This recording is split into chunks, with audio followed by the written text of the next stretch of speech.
Buenas noches y bienvenidos a las 5 de las 7. Quiero comenzar insistiendo en que hace menos de 2 horas la primera ministra ha dado una conferencia de prensa dando algunas precisiones sobre el estado de la pandemia. Ha sobre todo destacado que hay un incremento de 40% del número de los contagios y naturalmente también han aumentado la semana pasada el número de muertes, de manera que prudencia redoblada ante la amenaza que significa el estado actual del virus en nuestro país. La señora Violeta Bermúdez dijo por eso que las medidas restrictivas en las provincias que están sometidas a una alerta extrema, como es el caso de Lima y Callao, serán prolongadas 3 semanas más a partir del próximo lunes 19. Por otra parte, hemos tenido naturalmente más avance en el escrutinio de los votos. Se ha llegado a superar el 99%, confirmando que los 2 candidatos que pasan a la segunda vuelta son respectivamente el señor Pedro Castillo de Perú Libre y la señora Keiko Fujimori de Fuerza Popular. Por eso vamos a comenzar nuestro programa entrevistando a una de las personalidades que han formado parte del equipo de campaña y que es un congresista virtualmente electo por Lima. Me refiero a Fernando Rospigliosi, al que saludo y doy la bienvenida a RPP. Muy buenas noches, señor Rospigliosi. Felicitaciones, si es que se puede decir ya, por su elección, aunque oficialmente no está todavía proclamada. Buenas noches, Fernando. Buenas noches. En realidad, estoy fuera de Lima ahora, no estoy muy al tanto del recuento de votos, pero por lo que he visto en los periódicos hoy día, yo no soy uno de los que voy a entrar al Congreso. Así que hay que tomar con calma las cosas y esperar que la OMP dé los resultados finales. Bueno, se mueve mucho, ¿no? No dije nada entonces, pero en fin, nunca están de mal las felicitaciones. Entre otras cosas, porque la última vez que hablamos, usted sostuvo que Keiko Fujimori estaba en aumento, pese a que en algunas encuestas la ponían por debajo de otros candidatos, López Aliaga, Hernando de Soto. Pues tenía usted razón. Keiko supera en más de 1,5 puntos a sus 2 más cercanos adversarios, consolidándose en el segundo lugar, lo que no es oficial todavía, pero altamente probable, habiéndose escrutado más del 99% de los votos. Así es, ya es casi seguro que la contienda final va a ser entre Pedro Castillo y Keiko Fujimori. Creo que es muy claro que hay una línea divisoria que está trazada, aquellos que están a favor de la democracia y el libre mercado y aquellos que están a favor del estatismo, del socialismo del siglo XXI, del autoritarismo, del camino de Venezuela. Yo creo que esa va a ser la competencia por esta segunda vuelta hoy día, ¿no? Sin embargo, en las declaraciones que ha hecho Keiko Fujimori esta misma tarde, ha insistido en que no hay que hacer una campaña de ataque a los seguidores de Pedro Castillo, que no hay que terruquear, dijo Keiko Fujimori, y que había que comprender el sentido del voto de este más de 19% de peruanos que se han orientado hacia Pedro Castillo. ¿Por qué, cómo podríamos comprender este voto o cómo lo interpreta usted? Mira, en primer lugar, Fernando, creo que es muy adecuado decir eso de no al terruqueo. Yo el lunes publiqué un artículo en el diario Expreso que se llama Los herederos de Sendero Luminoso y el MRTA, donde digo claramente que no se trata de terroristas. Eso también lo sostuve en la huelga magisterial del año 2017, donde el gobierno de Pedro Pablo Kuczynski, en particular el Ministerio del Interior, acusaron de terroristas a Pedro Castillo y a la dirigencia magisterial de aquel entonces. Ese es un error. No son terroristas. Terrorista es el que comete actos terroristas. Tienen ideas radicales, socialistas, autoritarias.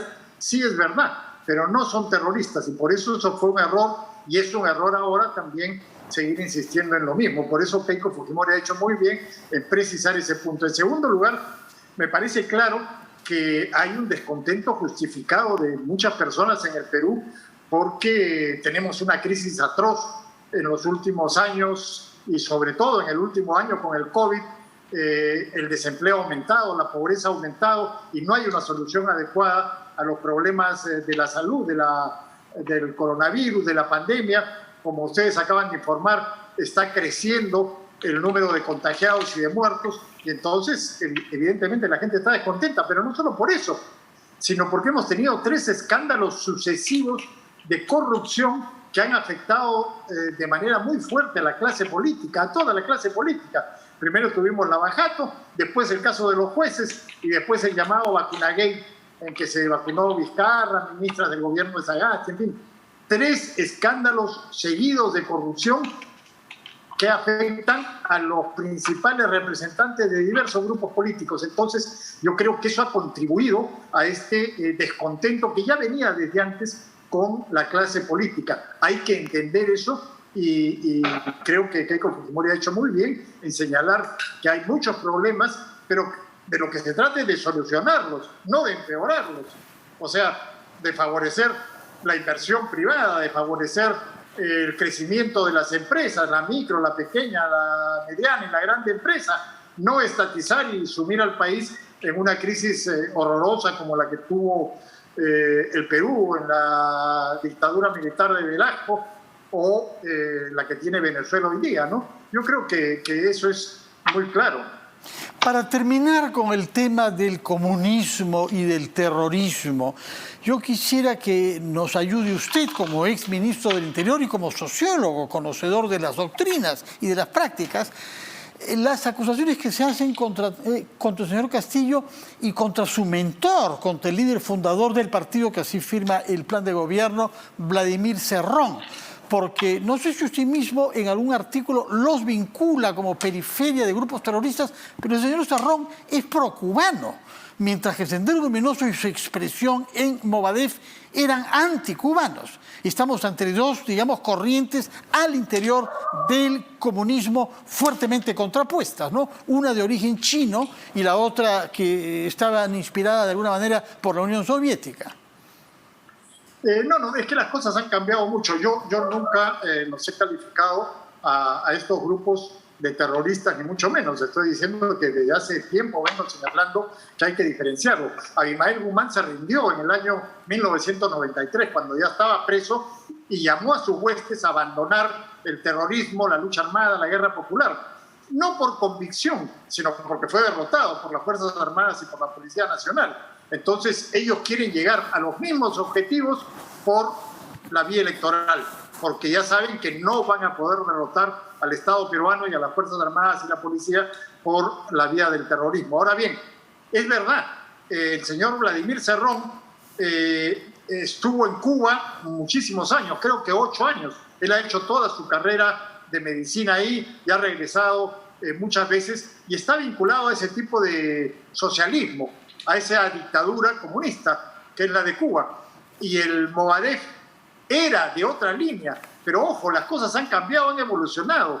Con la derrota del comunismo en Europa Oriental, en la Unión Soviética y en muchos lugares del mundo, ya estas diferencias entre chinos y soviéticos ya no son relevantes. Entonces hay una coincidencia entre ambos grupos, el de Vladimir Cerrón, que está a favor de una dictadura comunista como la de Cuba, y el de el Movadef, que tiene mucha participación en el grupo de Pedro Castillo, que también está a favor de una dictadura comunista. Entonces creo que esas son las vertientes que están ahora trabajando juntas. El señor Cerrón y la señora Boluarte han sido clarísimos en sus planteamientos marxistas-leninistas. Ellos no lo han ocultado. Y está bien que nos expresen su punto de vista descarnadamente así, para conocerlos y debatirlos, como hay que hacer en una democracia y como hay que hacer en un proceso electoral. Aunque Keiko Fujimori ha pedido a sus seguidores que no ataquen a los seguidores de Pedro Castillo, yo quisiera que comparta con nosotros el análisis que usted hizo en el momento y que mantiene ahora del desempeño de Pedro Castillo durante la huelga magisterial del año 2017. ¿Cómo se comportó él? De otra manera, preguntado, ¿qué vínculos mantuvo con, por una parte, el Movadef y por otra parte con el fujimorismo de la época? Bueno, hasta donde yo conozco, el Movadef fue una de las organizaciones que participó activamente en la huelga y le dio apoyo no solamente logístico y organizacional, sino también orientación. Trabajaron juntos, claramente. Ahí hubo presencia de miembros del Movadef junto a Pedro Castillo, hay fotos, hay videos, hay todas las evidencias. De hecho, también en su lista tiene a personas vinculadas al Movadef. Entonces, eso me parece que está claro. Ahora, yo creo que ahí el gobierno de Pedro Pablo Kuczynski, lo dije en su momento, cometió un gravísimo error, guiado por el Ministerio del Interior, que dijeron que Pedro Castillo era terrorista. Una cosa es que sea vinculado al Movadef y otra cosa es que sea terrorista. Y por eso le prohibieron a la ministra Marilú Martens hablar con él. Hoy día el Comercio ha publicado una foto donde está Pedro Castillo con Marilú Martens, pero eso es cuando recién llegó a Lima. Después nunca más se reunió con él por la prohibición del Ministerio del Interior, que decía que era un terrorista y con terroristas no se negocia. Y como tú recuerdas, se formó una comisión de parlamentarios con Jorge del Castillo, con César Villanueva, con gente de Acción Popular, que estaban en el primer piso del Ministerio de Educación, conversaban con Castillo y subían al 6º piso para después hablar con Marilú Martens. Una situación absurda, porque le habían prohibido a Marilú Martens hablar con Castillo. Había que negociar con él, como es obvio. Ahora, el gobierno cedió bastante y Castillo me parece que en algún momento estaba dispuesto a llegar a algún tipo de transacción, pero ahí los sectores más radicales que estaban con él le impidieron tener una capacidad de maniobra un poco más alta. Y lo último, hay una cosa que ha señalado recientemente Marilú Martens y que es importante: lo que más le importaba a Castillo, más que el sueldo y los aumentos para los profesores que él decía representar, era tener la legalidad, es decir, que le quiten la representación ante el Estado al SUTEP y se la den a él. Y de esa manera poder capturar la derrama magisterial, que es importantísima, ¿no? Y que está bien manejada por la dirigencia del SUTEP, hay que reconocerlo. Pero no es lo que él es piensa, que ciertamente, él. no es lo que él piensa y no es lo que los maestros de Solina piensan. Pero Marilú Martens dice en la entrevista a la que usted hace referencia de hoy que había por una parte el tema de la representatividad para descabezar a la dirigencia del SUTEP, pero también dice oponerse al plan de carrera magisterial y de reforma universitaria. Dos objetivos que al mismo tiempo afirma Marilú Martens que ella vio que Pedro Castillo representaba. Sí, sí. Y ahí también coinciden con la dirigencia del SUTEP, aunque la dirigencia del SUTEP de la boca para afuera dice estar de acuerdo con la reforma magisterial y todo lo demás, pero en realidad es ese populismo, digamos, claramente de todos los sectores dirigentes magisteriales, porque de hecho hay maestros, un número apreciable de maestros que les va mal con la carrera magisterial, es decir, no tienen mucho conocimiento como para poder pasar las pruebas, ascender, y entonces les gusta simplemente que haya aumento de sueldos y que no haya las cosas meritocracia. funcionen. Que no haya meritocracia y que las cosas funcionen por tiempo de servicios, ¿no? Desgraciadamente hay un grupo de maestros así. Permítamenos, por favor, ir a una breve pausa, después de la cual quisiera todavía hacerle una pregunta sobre Movadef, puesto que usted ha criticado al Ministerio del Interior de la época, después de lo cual quisiera conocer su opinión sobre el estado de las fuerzas de seguridad ahora en el Perú, bajo este nuevo presidente, señor Sagasti.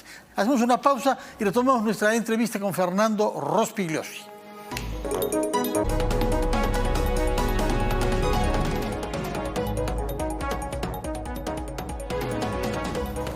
Son las 7:17, estamos conversando con el señor Fernando Rospigliosi, que seguirá siendo hasta la segunda vuelta, sin duda, uno de los animadores de la campaña de Fuerza Popular a título de su experiencia en materia de seguridad ciudadana. Usted hizo críticas a la actitud que tuvo el Ministerio del Interior durante la huelga magisterial y esto se enmarca en una decisión que había tomado antes el Poder Electoral, el Jurado Nacional de Elecciones, de proscribir la inscripción del Movadef por considerar que en su ideario figuraba una adhesión al pensamiento Gonzalo, es decir, a la línea política histórica del señor Abimael Guzmán. ¿A usted le parece correcta esta decisión o también la critica de la misma manera que critica la actitud que tuvo el Ministerio del Interior de considerar que Movadef era un grupo terrorista y que en consecuencia no se debía negociar con él? No, son cosas distintas, ¿no?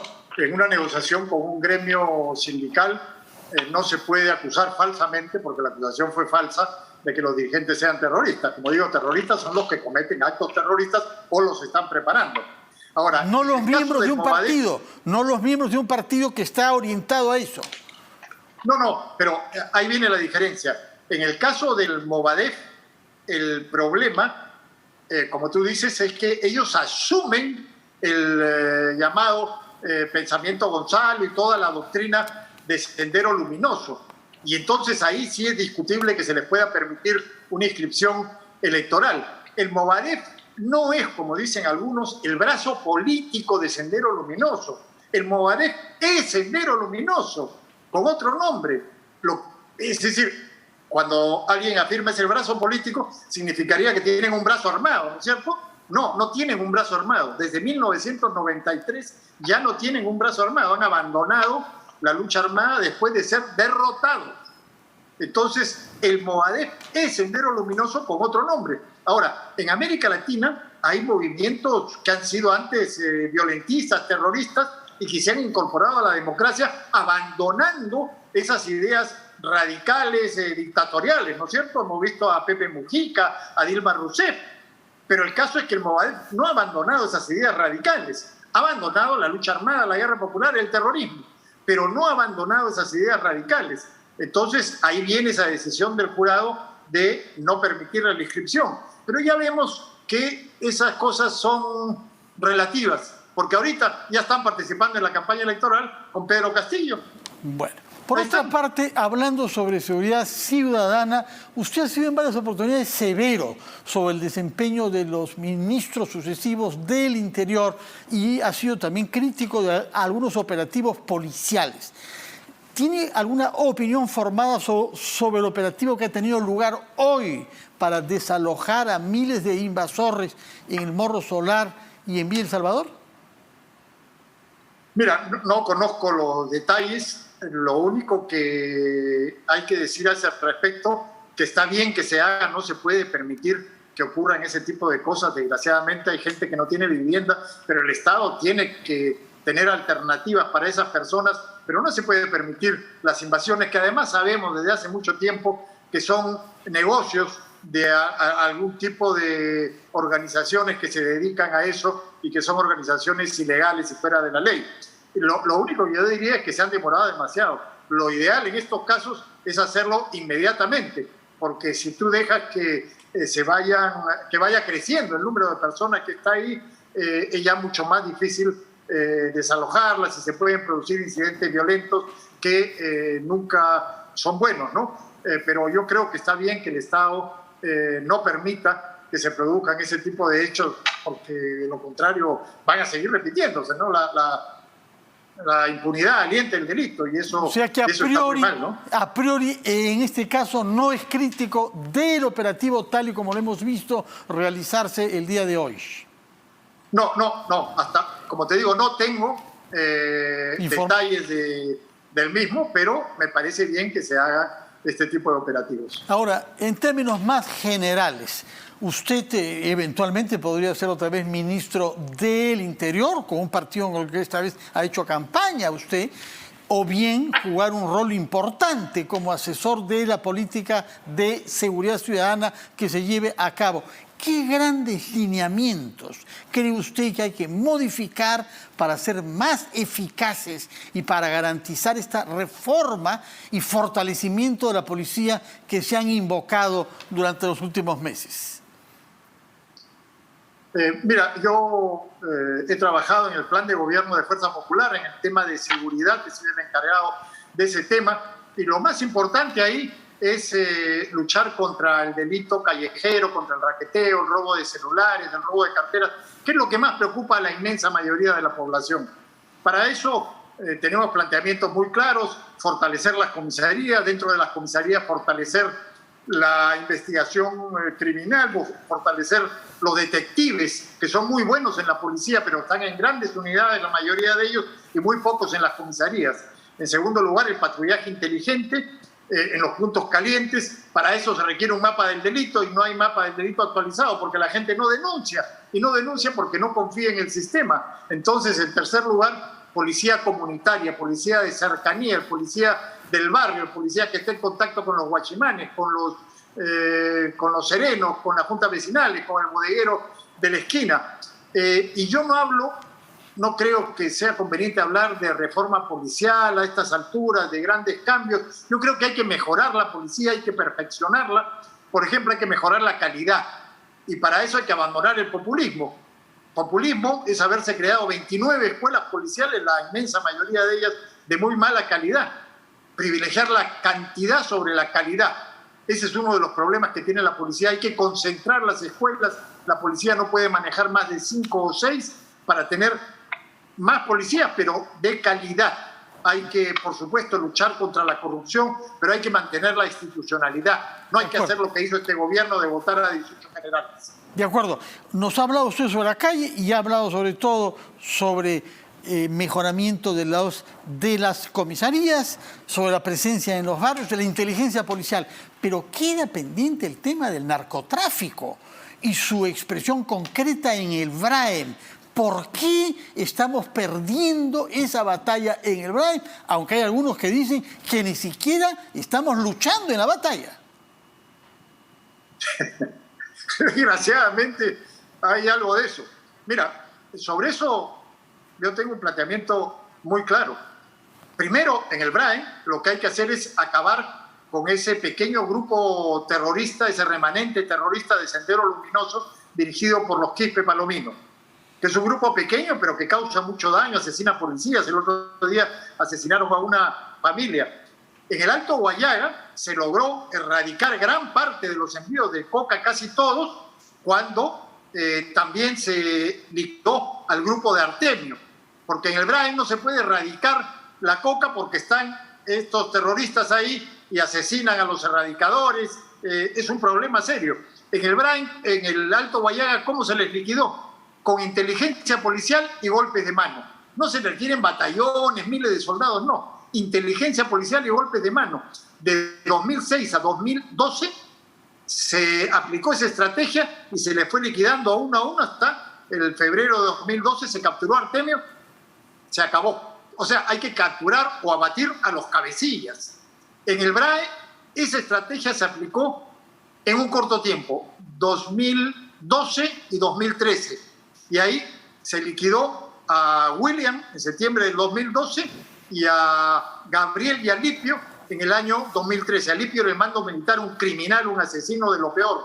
Y Gabriel era uno de los Quispe Palomino, el que hizo este secuestro en la convención que costó muchas vidas después. Bueno, no sé por qué se abandonó esa estrategia. Se aplicó solamente en un corto tiempo y fue muy efectiva. Yo creo que hay que hacer eso en el BRAEM y después aplicar la misma estrategia contra el narcotráfico que se aplicó en el Alto Guayaga. Es decir, hay que erradicar la coca ilegal y paralelamente, junto con eso, desarrollar los programas de desarrollo alternativo y a la vez hacer política, convencer a la gente de que es mejor tener cultivos legales que cultivos ilegales. Las tres cosas tienen que ir juntas. Muchas gracias, señor Fernando Rospigliosi, y le agradezco el tiempo que ha dedicado a nuestros televidentes y oyentes de RPP a propósito de la campaña de la segunda vuelta de Keiko Fujimori en la que usted participa, y también sobre temas de seguridad ciudadana